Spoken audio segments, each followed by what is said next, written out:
Hello, everyone. Today I have a special guest, Rez. How's it going today?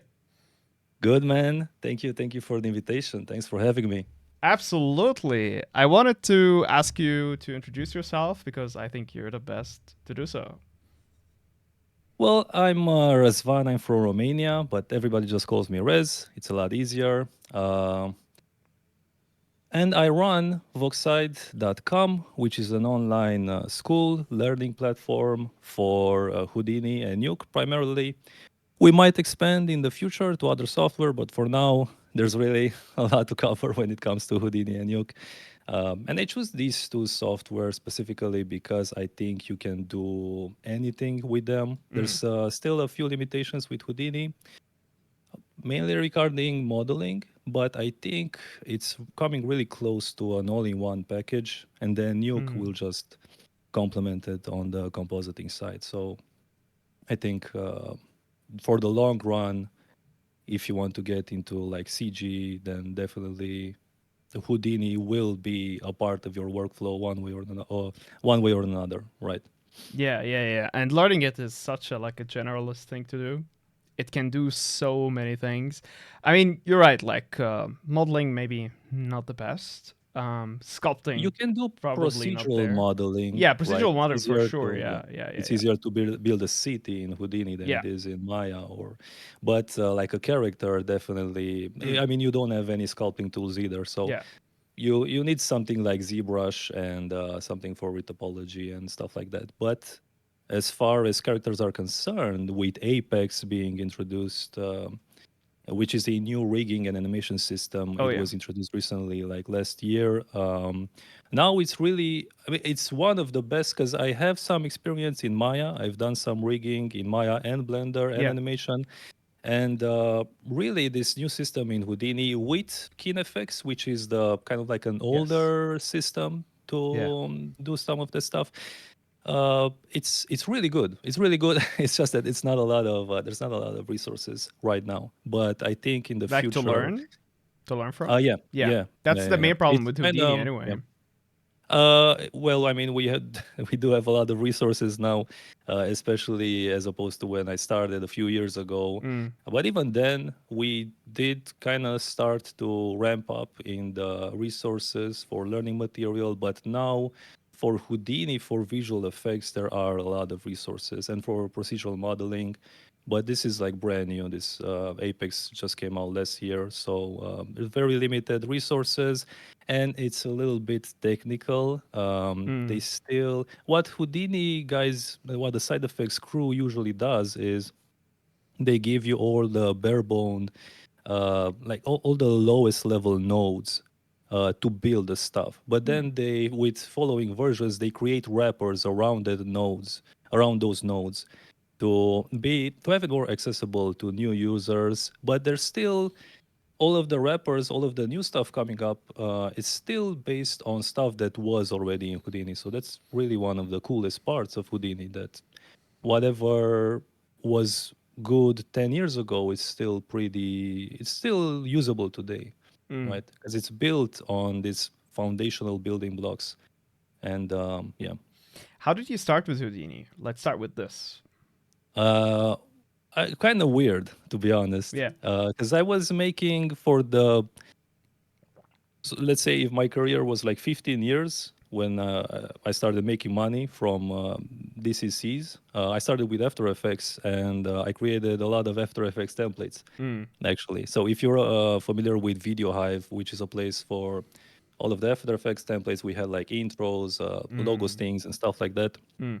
I started with that with After Effects, and I really made a lot of intros, and it was really cool because you get to really explore anything that you want. So there was no boss telling you what to do, so you Yeah. can really whatever ideas you had, you can try to put them to screen, and I learned a lot of stuff that way.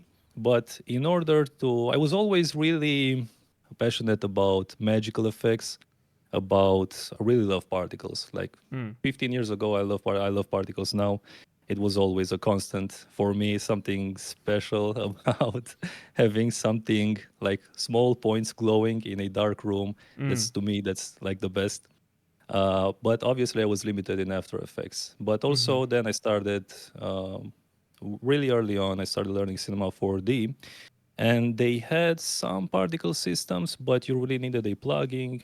You needed X particles. Yeah. Yeah, and in 3DMX, I tried that as well. You needed thinking particles, so you always needed these add-ons. Mm. And I did make a few cool shots with those, but obviously they were limited. And in 2019, I have no idea how I came across a video on YouTube which was a Houdini reel. Cool. And it it really wasn't the most amazing reel. It was something like a junior reel, but already I was seeing some stuff that I was like, well, this isn't possible in Cinema 4D. Like you can't get wood fracturing, something like really simple, like a Yeah. plank of wood being destroyed and having the splinters, having the Yeah. clusters in like a specific shapes. Mm. You really can't have that in Cinema 4D. And I was like, oh wow, I wonder what this Houdini is. I've Mm-hmm. never heard about this Mm-hmm. software. So then I started to dig in a little bit, and I was like, well, I'm gonna create some awesome templates now if I learn this software. Um, so I started learning Houdini, right? And this, I mean, the rest is history. Really, I went in a huge rabbit hole. I shut down in. I was shut in my house for like 3 months straight, Mm. just trying to figure out this software. Became completely obsessed, and Super cool. I went just full ADHD, Yeah.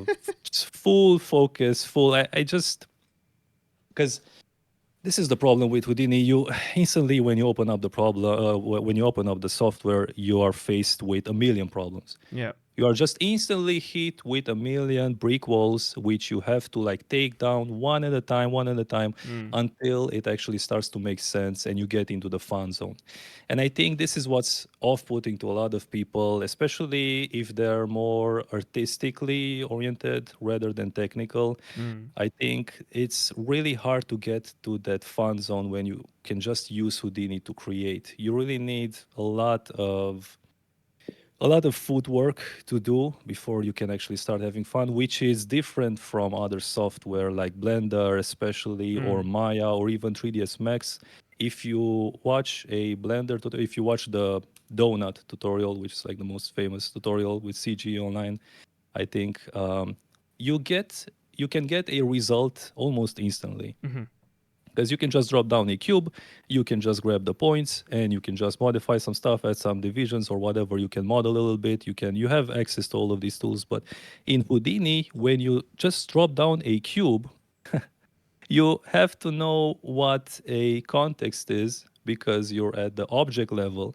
You have to know what the levels are. You have to dive inside. You place down a cube, but it's actually to modify the cube, you have to access the universe of the cube, which is the geometry level, and then you can maybe make some modifications. And you can't just grab the points. You have to drop down a node which allows you to grab the points.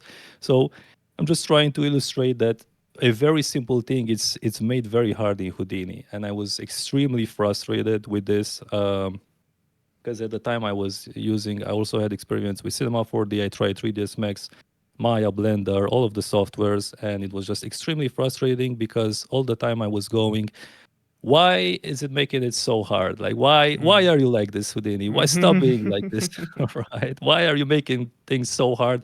I could have done this so easily in Cinema 4D. This would have been like 5 minutes. Now I'm like 5 hours into this and I still can't figure it out. So I have no idea why I didn't want to quit like right away, but I got extremely stubborn with it.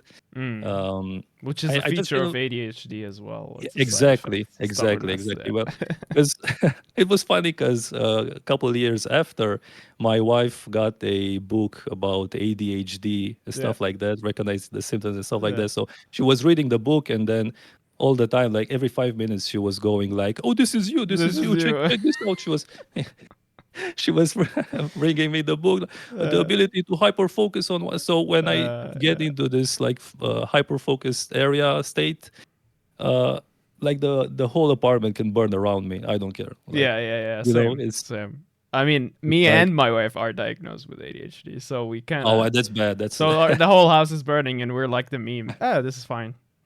that's a bad combination because luckily my wife doesn't have this extreme ADHD. So if something is happening, if the dog isn't fed, then she'll Yeah, take care of it. Otherwise, the poor guy is starving.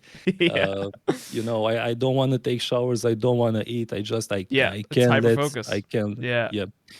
I just didn't want to let Houdini beat me, right? But Yes. Yeah. it did. Yeah. It It did did beat you. in the end. Yeah, it absolutely it trashed me like Yeah. 100 times. You just have to, get up one more time, try Yeah. one more time, and eventually you kind of get it. And now, I mean, I'm super thankful, obviously, because my whole life is built around Houdini. Mm. But it's a very, very rewarding experience. I think all of the Houdini users have a deep sense of pride in their work Mm-hmm. and in just being able to use Houdini because it's just so difficult.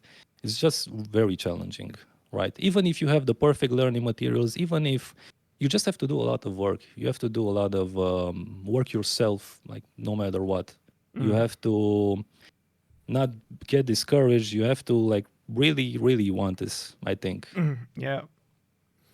It kicks your ass if you didn't, right? Yeah, And yeah, it's yeah. it is Trust made you. Yeah. so you are kicked away if this was not for you, and you're challenged if this was for you. I feel also like there's 40 ways to make a cube, and there's a reason for that. There's a reason for that because it's built differently. It's not built to make your typical, um, characters or your typical modeling. It's built so it procedurally can create stuff. So if you're not in that mentality, it's not the software for you. And you know what? That's fine too.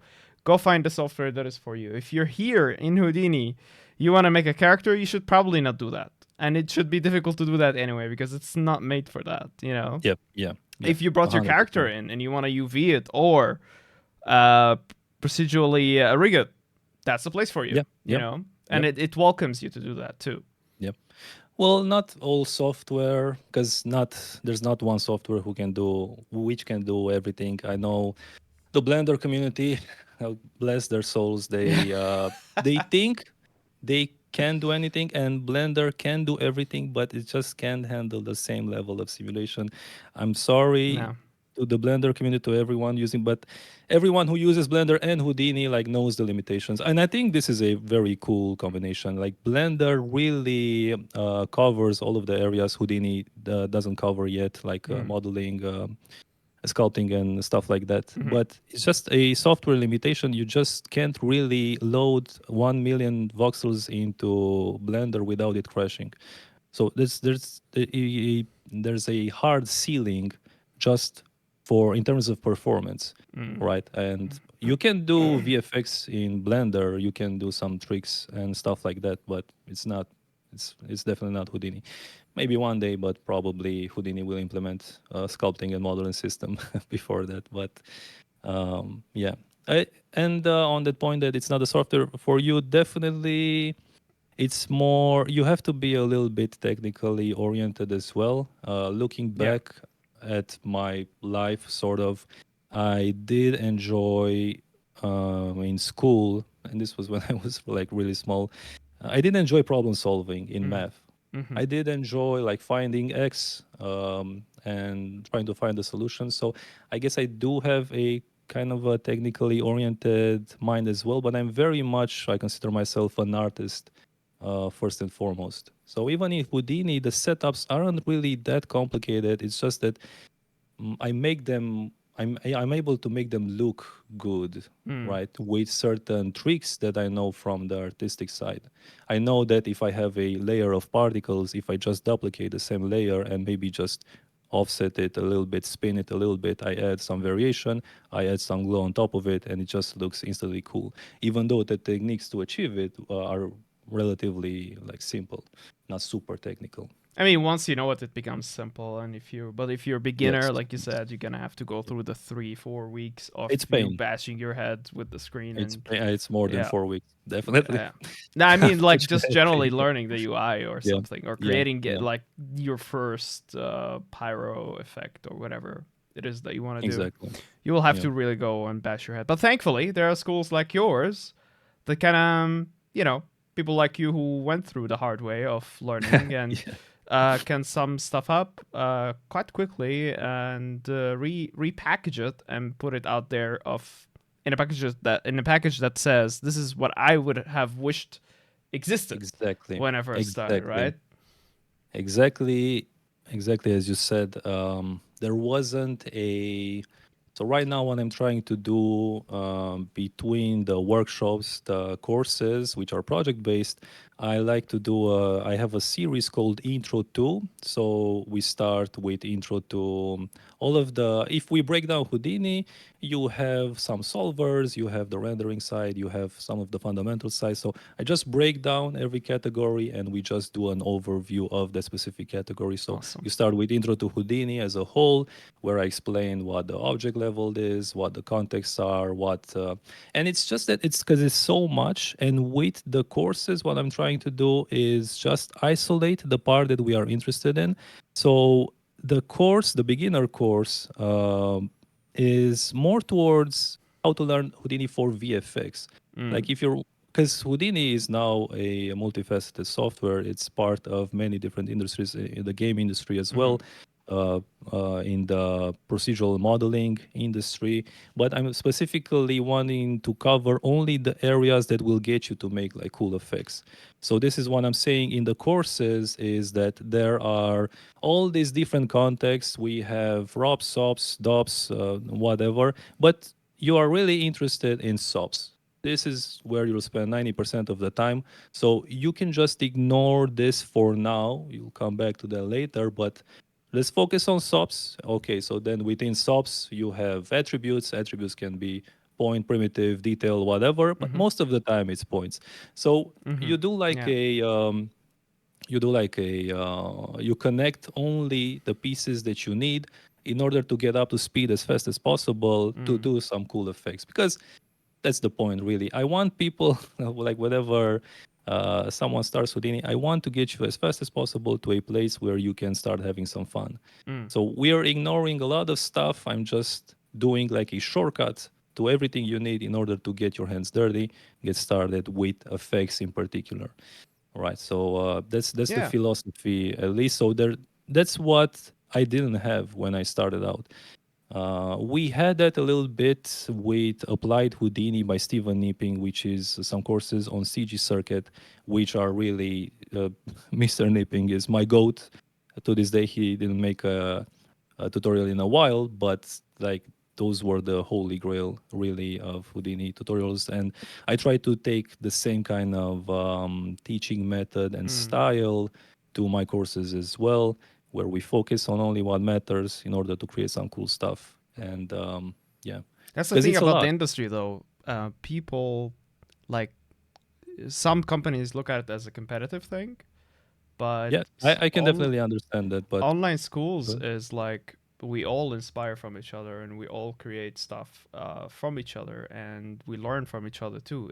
That's the whole point. The whole point is learning, earning on the side while doing so is nice, I feel, but it should not be looked as it should only be my school. You're taking customers away from me. And it's like, well, kind of like if the waters are all higher, like all boats float, like that's what Exactly, I do with my exactly. stream, right? I try to cover different schools. I would like to work with you one day, right?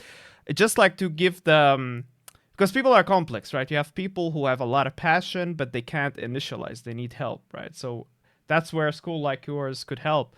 You were basically sparking the fuel, right? You're Exactly. creating the That's fire. You're ignoring a lot of things. You're telling them, here's how you can get your hands dirty as quick as possible and do something also quickly. But you yep. also, I feel like that is what you do. That's what you're specialized in, right?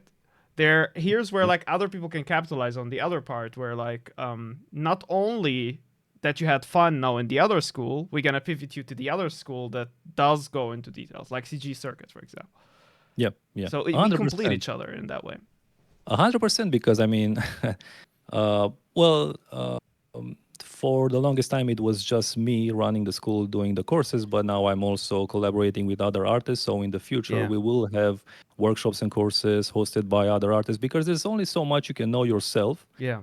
uh, there's a limit. I specialize in magical effects, so I feel like I more or less magical effects can be an endless topic. There's a million variations. This is why it's so fun to me. But I kind of feel like I reached maybe a limit to what I can teach in on that niche. So, for Mm-hmm. example, and a lot of students have been asking me for, hey, when's some flip coming? When's some water simulations coming? And I Oh, haven't okay. I haven't done water simulations like professionally. At least I haven't done. I've tried my hand at it, like with anything else, but it's definitely, I'm not an expert on that. So it's just better to have an expert come and teach a workshop. Mm-hmm. But until we have that on my side, I have no problem like recommending other courses.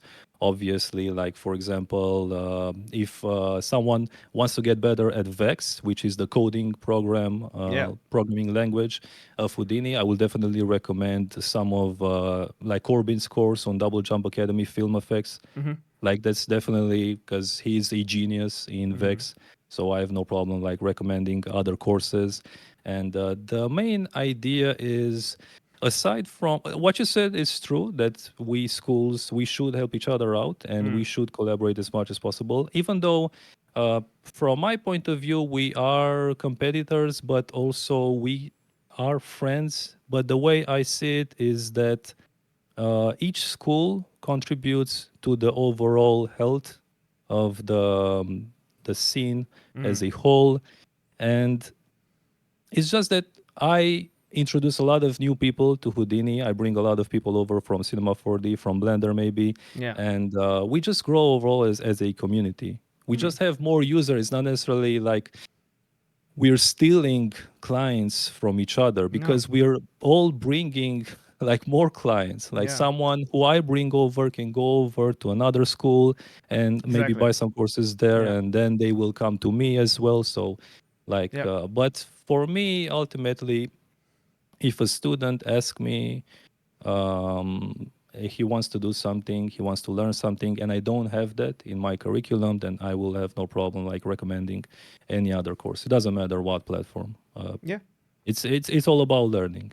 Yeah. Like my end goal is for students to teach, to learn the stuff that they want, right, and to get better every day. So Yeah. that's the main goal. Like if I go broke somehow by recommending other schools, which it's far from happening, Mm. then I'll accept it, because the end goal is for students to learn. Yeah. I mean, it's not a logical like, even if you think about it mathematically, like if you have suggested a course from another school, you've created a client that will probably have a good experience with online courses, meaning Yep. Yep. at one point that person will be like, oh, you know what, Rez is not biased and it's probably honest person, and I'm gonna come back again, and if I'm interested in more magic effects or more in his content, I will just gonna come back and buy that course too. I look at it like video games. I imagine if there was one company that is making video games, that would suck, right? We will not have Yeah. variety. Yeah. Yeah. We will all probably be playing a game like Fortnite, and that's Monopolies are it. bad. I think monopolies are bad It's super regardless, bad. like Yeah. across industries. Yeah. And if everybody's Oh, is like profit focus, we will just have a situation again like Adobe. Like yeah. Yeah. Yeah. there's Auto, no alternative to After Adobe and Effects or whatever. Autodesk Yeah. as well, they tend to like get like buy software that are like really cool, and the community loves the software. Yeah. I can't really think of any examples right now, but they buy the software because it's doing well. Then they no longer spend resources on it. They think they can just make a, or they buy it so they don't have competition, which is Mm. also like really bad. It's really Yeah. unhealthy. Monopolies are just bad in general. It's bad for And jobs. It's bad for the consumer. It's bad yep, for the yep, yeah, business. It's just 100%, bad all around. Like 100%, everything. yeah. Yeah. And it's just if if you do the wrong moves and you go under, I mean, that's that's the risk of business, right? Yeah.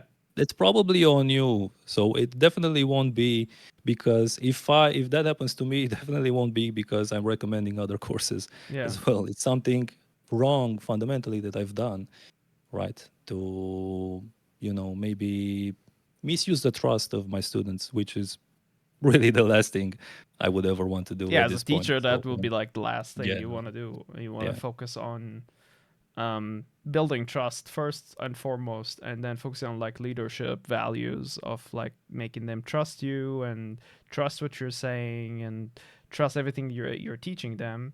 But also like be honest with them in the beginning. Like you said, for example, on this podcast, and I appreciate that you said that. You said uh, we're ignoring things.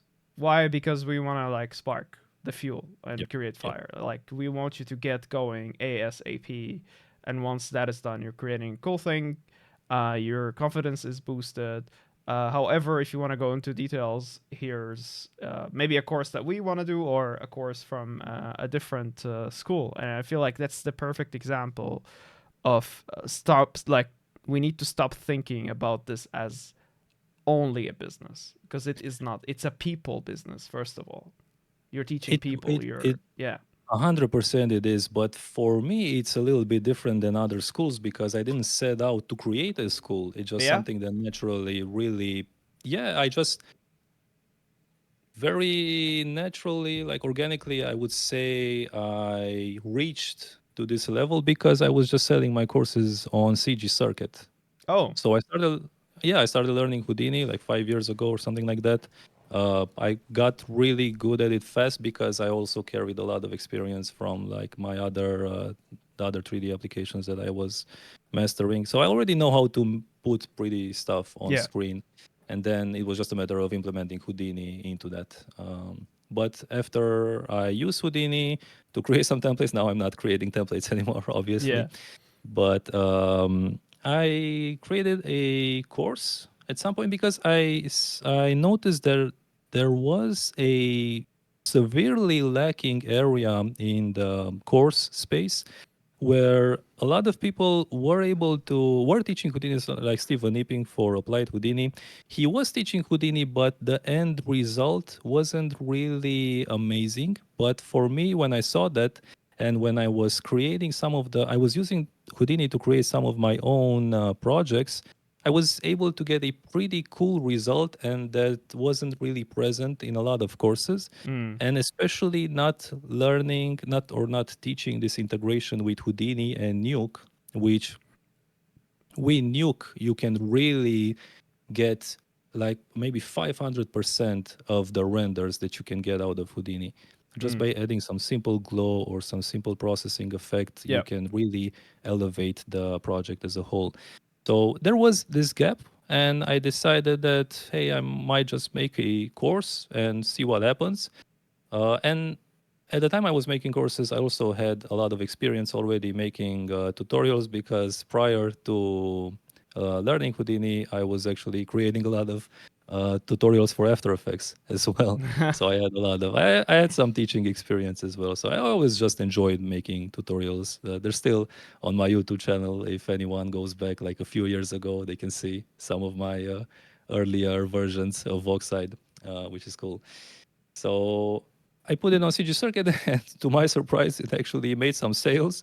So cool then I was like, well, I mean, I should probably I have so much stuff I know in Houdini already. I should probably make another course. And it yeah was also a very cool platform, I would say, to experiment because yeah I can set out to create whatever project I want. So, for example, if I wanted to learn something with water, with flip simulations, I can do a lot of research, make something cool that I like, and mm-hmm. then just recreate it and show the whole process.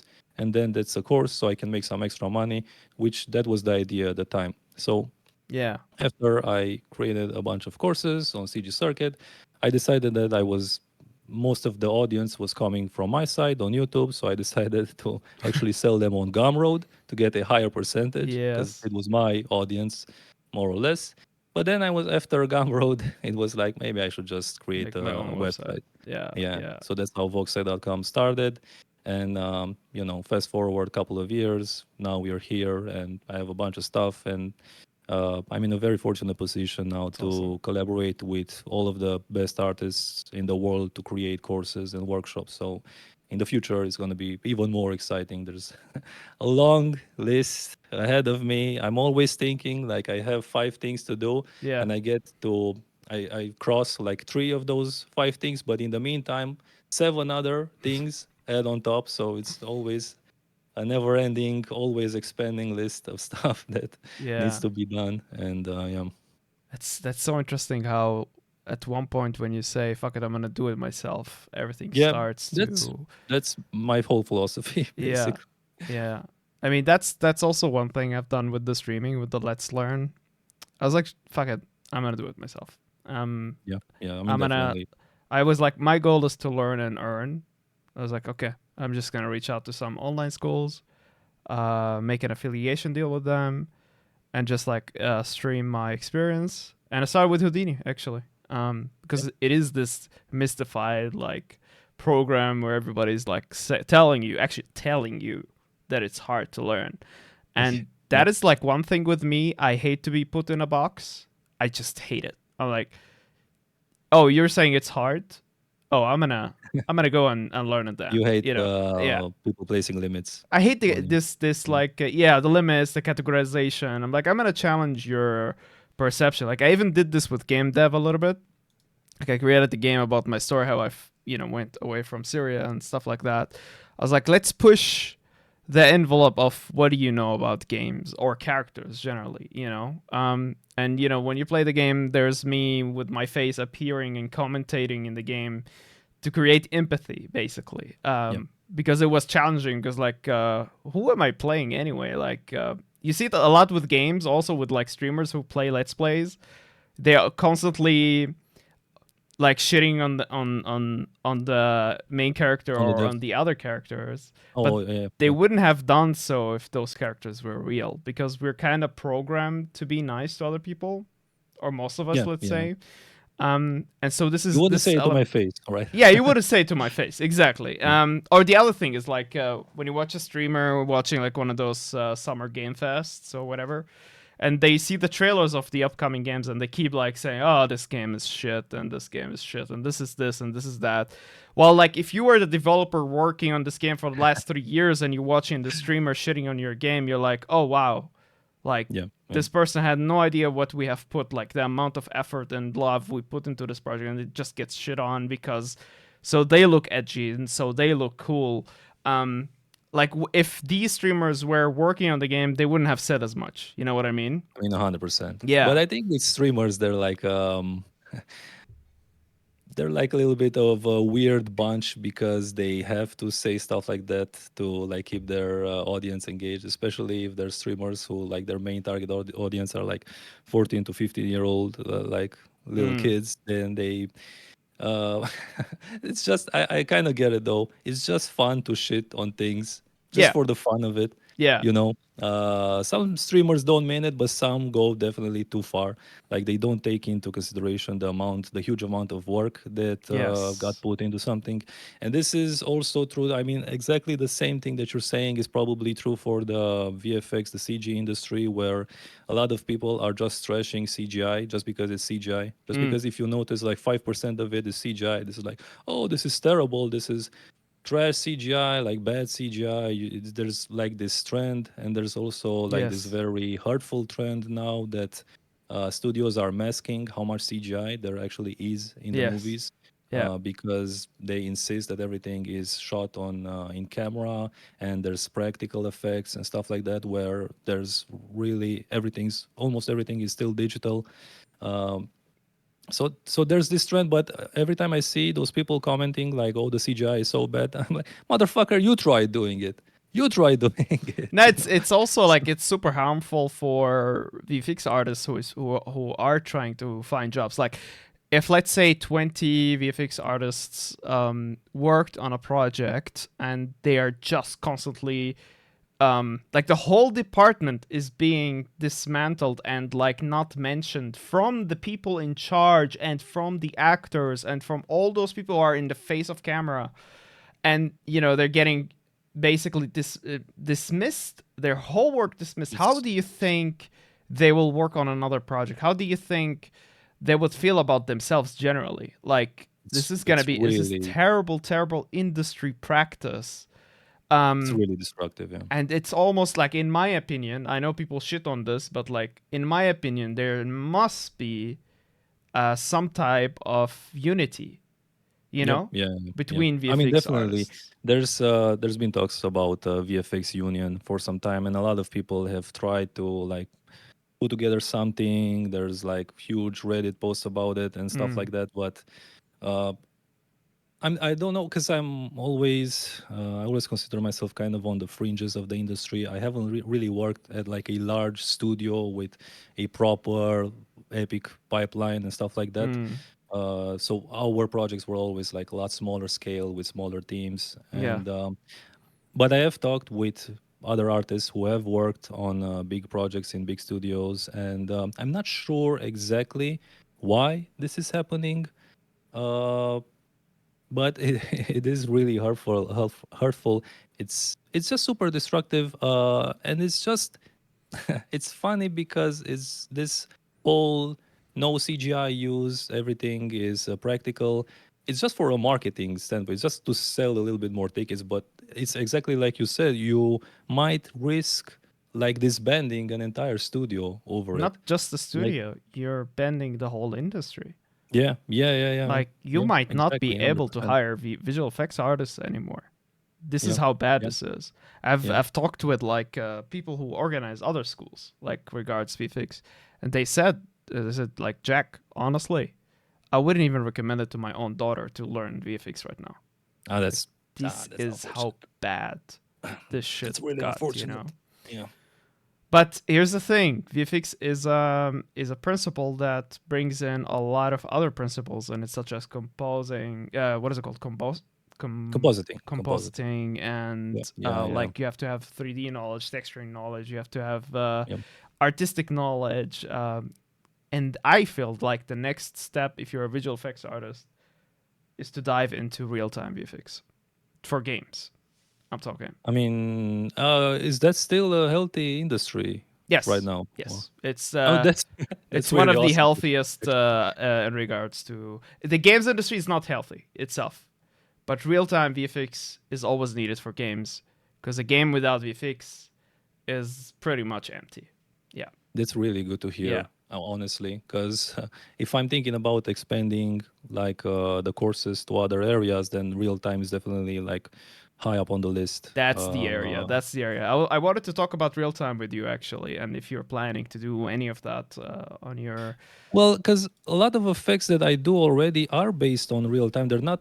I Yeah, really kind of created a special niche for myself where I show you how to do stuff that looks like simulations, but without actually simulations. They're all like linked to the frame, to the time, like kind of in real time, I would yeah, imagine. So they're not like simulation because the last frame doesn't depend on the previous frame. That's really what a simulation is, yeah, where you need the last frame to determine the next frame. But a lot of effects you can just bypass that. You can just link it to the time. So the bleach thing, the foot stomp, mm, it's a shame that I probably it's not in the real, but it looks like an RBD simulation. It looks like something that's actually simulated, but really I'm just moving the points and rotating the pieces based on the time, mm, right?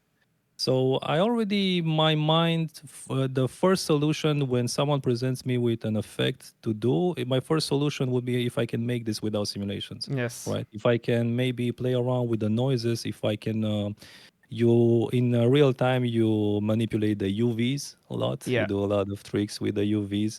And in Houdini, like you would have complete control over the UVs because you're just manipulating like point information, mm-hmm, vertex information. mm-hmm, So you do have a lot of options to do some cool stuff with UVs, like flowing rivers and stuff like that, but even more than that. And generating meshes procedurally.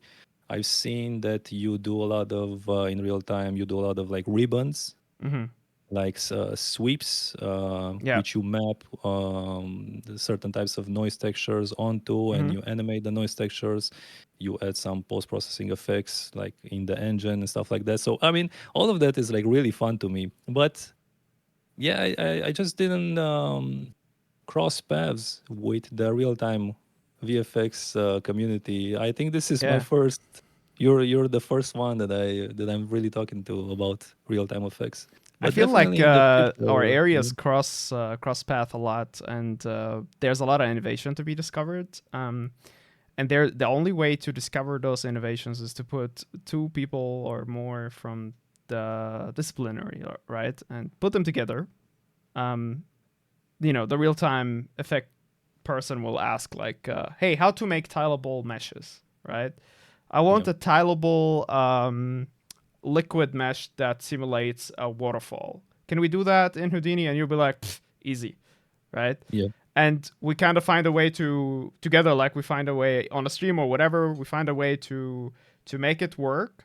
So we make the tileable mesh, how to say, um, simulate the water, but in a tileable form, and yeah, we yeah. export that, and then we put it in a particle system that keeps spawning those and also scaling them and making other particle effects out of that. I think um, that there's a lot of potential for that, and there's no tutorials out there for. This Maybe is there's the some thing that blogs, but not no tutorial of how like you can utilize Houdini to create tileable meshes to create particles like that. yeah, yeah. This is the part where it was interesting because I have no idea how people get into real time effects because there aren't as many resources, right? Exactly. Yeah, it's the whole industry is It's just very something you guarded. learn in school, probably, or Sorry?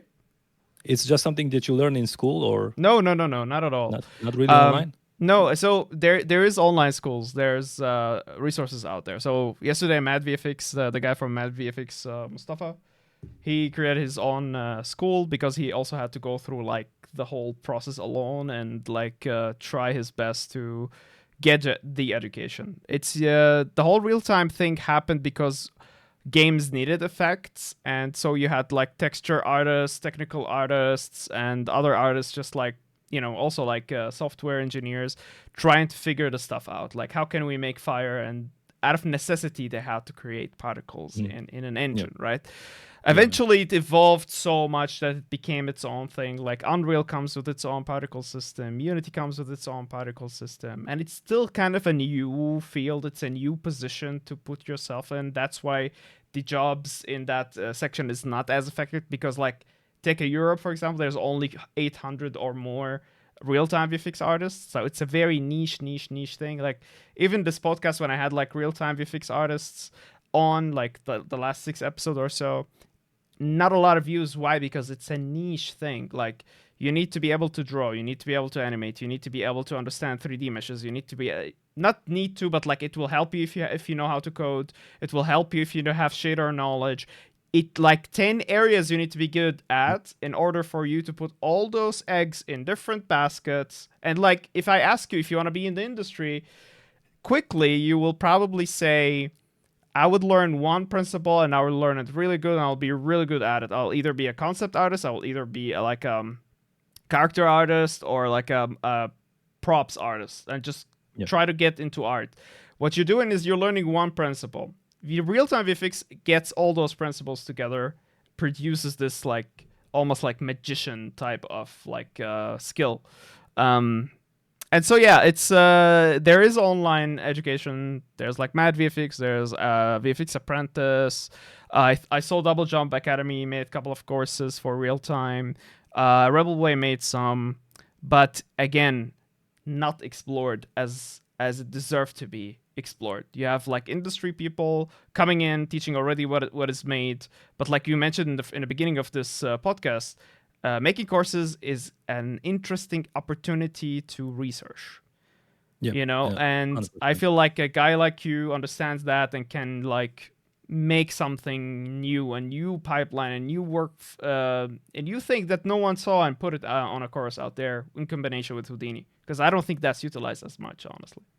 Well, I mean, aren't the double jump or rebel way courses with Houdini? Yes, They're yes, but like they're I'm talking about meshes, like tileable meshes. This is all things that you can do with it. And the things they explore in those courses, they already are in the industry. Like I'm talking about Mm. stuff that are so unique, like such as importing a whole simulation while it's still optimized um, and small in size, and Yeah, porting it into particle systems. Things like I this I don't think. see as much.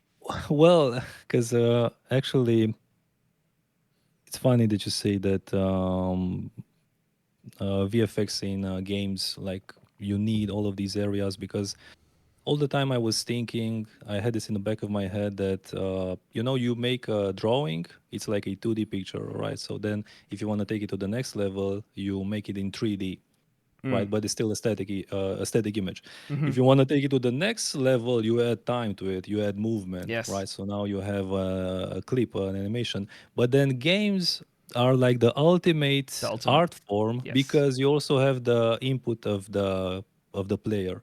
Right. So that's because it combines all of the even the music and the sound and and the text. visuals and the movement and everything and the story element. So it's really like the ultimate Yeah, ultimate art form. So it's really I would say I would love to get a little bit into real time as well. yeah. But like I said, there's such a long list of stuff that I have to do. I have no idea if I'll ever have the time. It's probably better if I collaborate with an artist Oh to yeah, post a definitely. I workflow like think that. there's no Yeah, shame in like sitting down, even if it's just like a stream and you record that and you offer it not as a course but as an experience.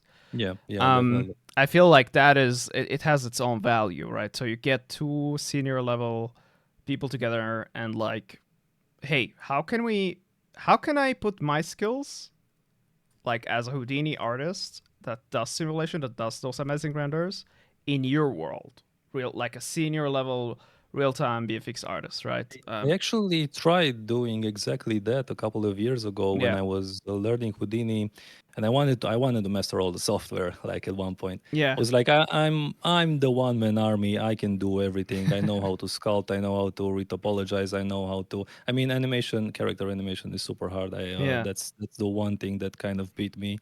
Trashed me a little bit, but then I also said, well, I want to learn Unreal Engine because I was seeing all these tutorials with people putting up like huge environments Mm, together in like a couple of hours, all of these time lapses. So I was like, well, this is way faster than mm, Houdini. So I yeah, was like, okay, so I'm gonna make a simulation in Houdini and somehow import it as an Alembic or something in an Unreal environment. yeah. So I did the environment and I was able to, and this was 2 years ago. So I'm Mm, sure the workflow is a lot more optimized now, but I mm-hmm, was able to get the point data from Houdini as a JSON file kind of thing to import in a Agara system. mm-hmm, So mm-hmm. then I was able to place all of the points which I had in Houdini in a Niagara system.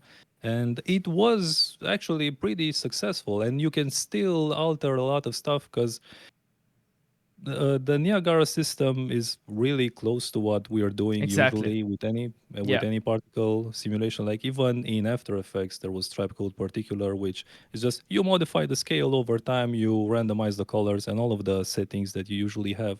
So it was very familiar, and I got to a pretty decent result. It was just cumbersome, the workflow, because you were exporting it as a JSON file, which you had to import with some kind of plugin that would break in other engine Mm. versions and stuff like that. So I'm sure it's a lot more smooth now, probably.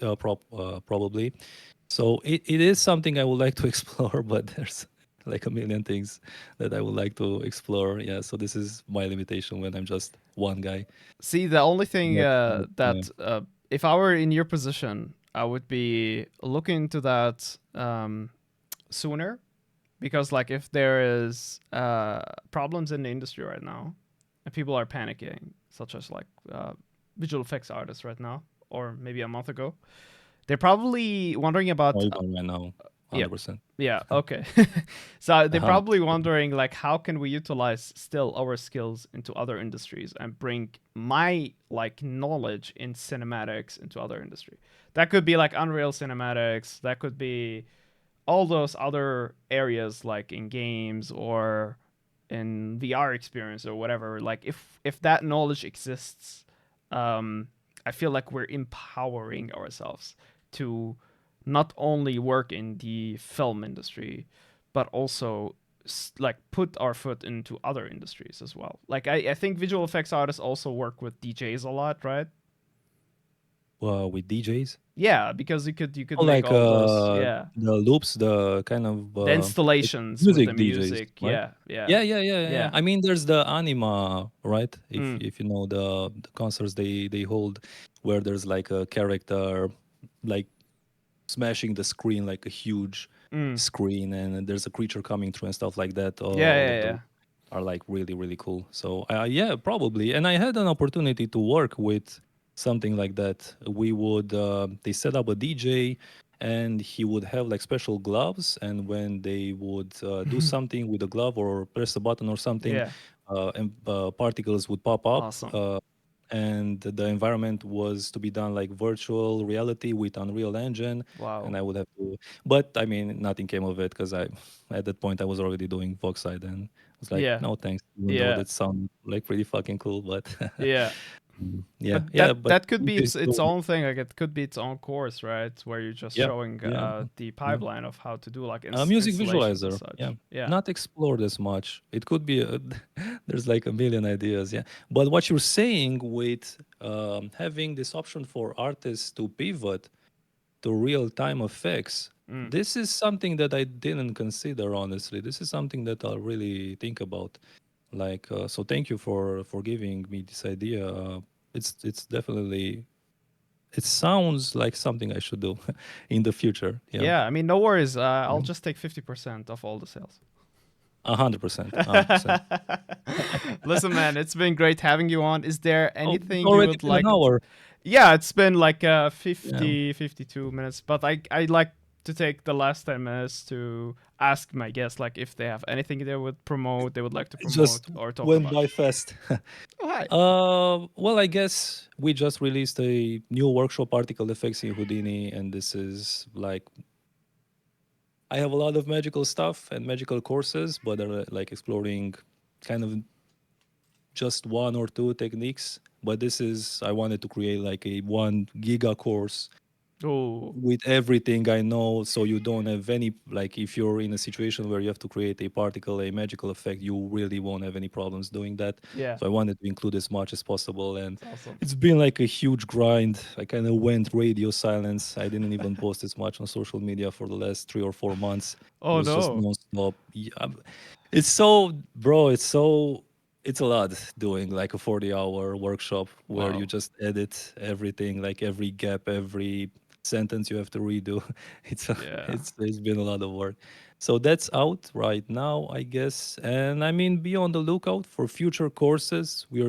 I have a lot of exciting stuff in the pipeline. Hopefully by the next time we talk, if you'll have me on, Yeah, sure. I'll have even more stuff.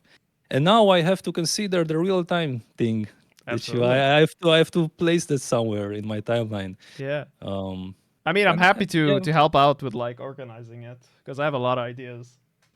I mean, definitely we'll have to talk more about this Hell like yeah. in depth. Yes. Maybe we can do the workshop together, Yeah. or I no? mean, Yeah. I'm pretty sure we can put something together because I'm like super excited. I'm First of all, I'm like very passionate about online schools. Like very passionate guy about the stuff. Same, And same. I really when I got laid off like in 2024, all what I wanted to do is learn. But what I realized is that I'm really into the stuff. Like I'm really into what you do, right? I'm also into like what Double Jump does and like or VFX Apprentice or Mad VFX. I'm like, come on, let's bring this to the next level. Like I'm a visionary Yep, type of yep. person. I like ideas, and I like to execute those ideas in a way to help businesses. Like that's ideally like I would call myself an online school consultant because I love to like go through everything and do like audit of websites. Like let me look into the website. Let's see how we can increase your sales. Let's pull some ideas together and like get Yeah, it all. Yeah. I slowly got into that because I built the website on my own Yeah. as well. Yeah. So it was really fun to actually learn something new. It was like a cool break from Houdini all the time. Yes. So that's like a fun part, like figuring out like and it started like really convoluted and with a lot of stuff, and then it got cleaner over time, just a lot simpler. And it's funny how that works. That we kind of go in reverse to make it better. We Yep. subtract things to make it more That's to true. make it better, like overall. Yeah. Yeah.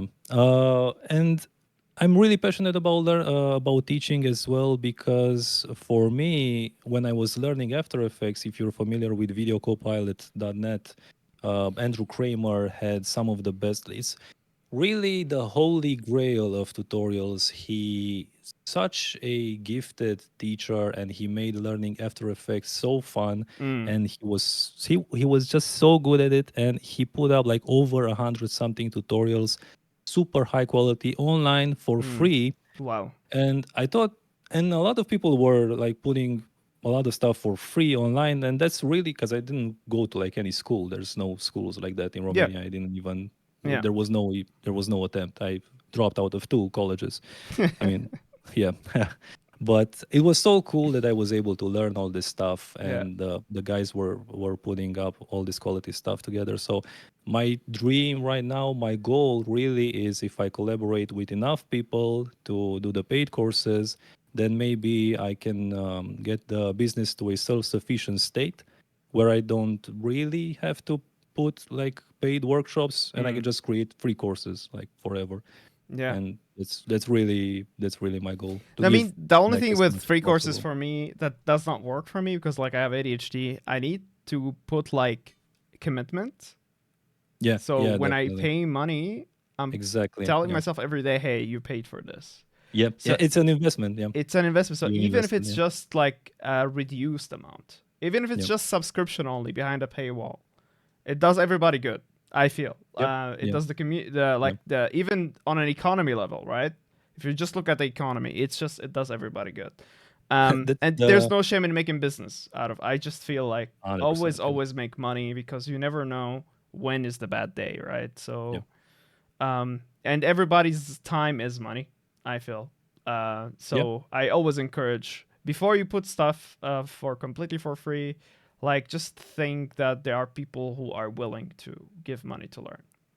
100%, 100%. But for me, the case, and I'm very fortunate to be in this position, that I can make some free courses on the Mm, side as well, and still, the business right now is is kind of self-sustainable. I could probably take a few months off, mm, and my all the other courses would still probably generate revenue.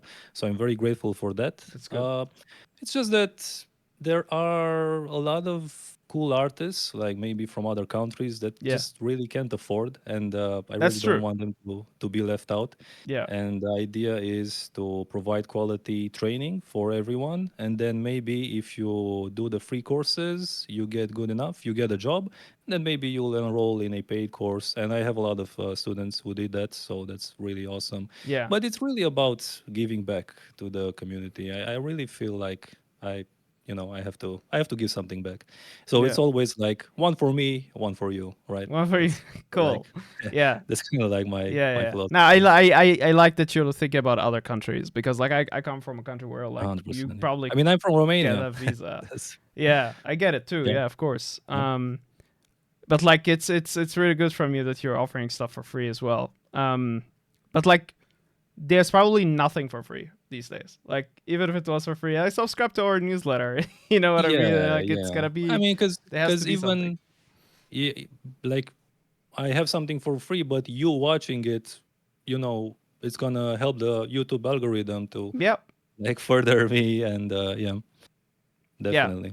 So listen, man, it was great having you. We're closing to an hour right now. Thanks for having me, man. Was awesome. Absolutely. Was fun. I would love to have you again. I'll just pivot to the Anytime. viewers a little bit and say, hey, thanks for clicking on this and watching that far. If you Oh, like and to, one more yeah, thing. go One more ahead. thing. Go ahead. I should mention this, but on Voxyde.com, there's a beginner section, and all the courses there are free. So if you want to start, if you're watching this, you want to give it a go for Houdini, then you can just start for free. I have like, there's over like probably 20 or 30 hours of free content, like Yeah. as high quality as the paid courses. So, go All check right. it out. Yes. That's the last thing. That's the last thing. Awesome. And go check that out. If you liked the episode, leave a like, share it with your friends, and subscribe. I'll see you in the next one. All right, everybody. Bye. care. We'll still talk Take care. afterwards. All right. Bye-bye.